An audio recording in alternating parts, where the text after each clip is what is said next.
এর ব্লগে তোমরা দেখেছিলে আমি বাড়িতে ভাইফোঁটা দিয়ে বলেছিলাম যে মামা বাড়ি যাব, আর সমস্ত কাজ গুছিয়ে এখন ভাই আর আমি মিলে বেরিয়ে পড়েছি মামা বাড়ি যাওয়ার উদ্দেশ্যে। প্রচুরই রোদ দিয়ে দিয়েছে, তাই চারিদিকে ঢাকাঢুকি নিয়ে বেরিয়েছি। কালী পুজো ভাইফোঁটার সময় প্রথম বোধহয় এত গরম।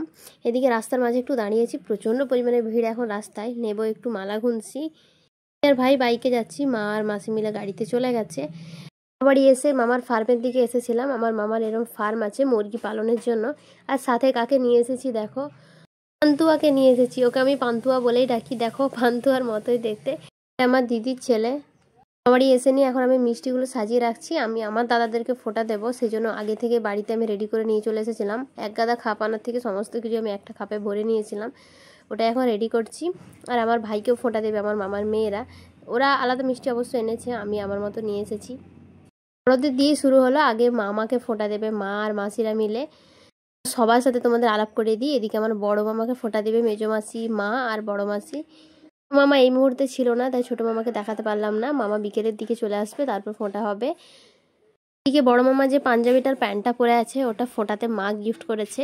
মামাকে পাজামা নিতে বলেছিল, কিন্তু মামা সুবিধার জন্য মামা ট্রাউজার নিয়ে নিয়েছে। দুটোই মামা পছন্দ করে নিয়েছে, আমরা কিনে আনিনি। সাইজে ঠিকঠাক বসবে কিনা সেই কারণে মামাকেই বলা হয়েছিল যেন পছন্দ করে কিছু নিয়ে নেয়। আর বড় মাসি ফোঁটা দিচ্ছে।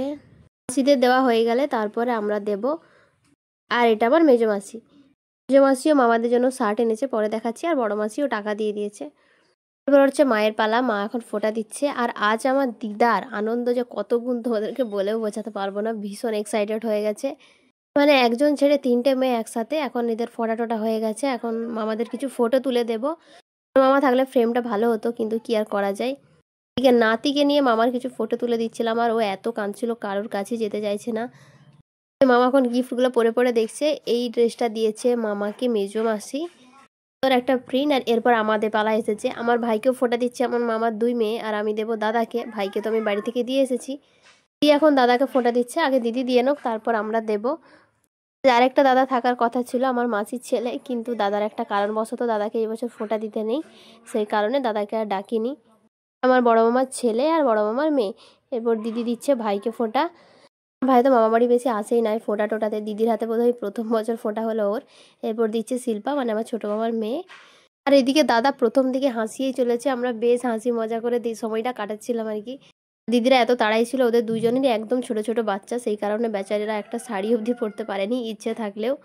এবার দিচ্ছি দাদাকে, এটা আমার জিজু হয়, কিন্তু আমরা প্রথম থেকে দাদা হিসাবে ফোঁটা দিই। আমার বড় মামার জামাই আর ছোট মামার জামাইকেও দেওয়ার আমার টার্গেট ছিল, আগের বছর দিয়েছিলাম, কিন্তু দাদা এই বছর আসতে পারেনি।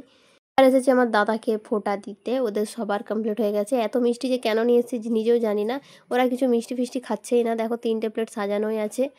ছেলেগুলো এত কুড়ে একটা কেউ ফুল প্যান্ট পরলো না, ওইভাবেই বসে পড়েছে।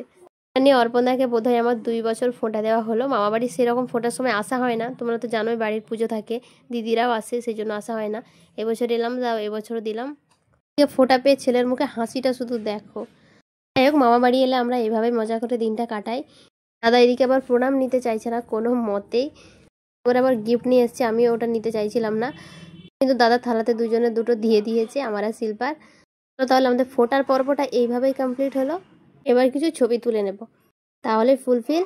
দিকে একটু বিকেলের দিকে মামাদের পুকুর ধারে এসে বসেছিলাম। দেখো মামাদের এত বড় একটা পুকুর, পুরোটাই আগাছা, জল মাছেই ভর্তি হয়ে গেছে।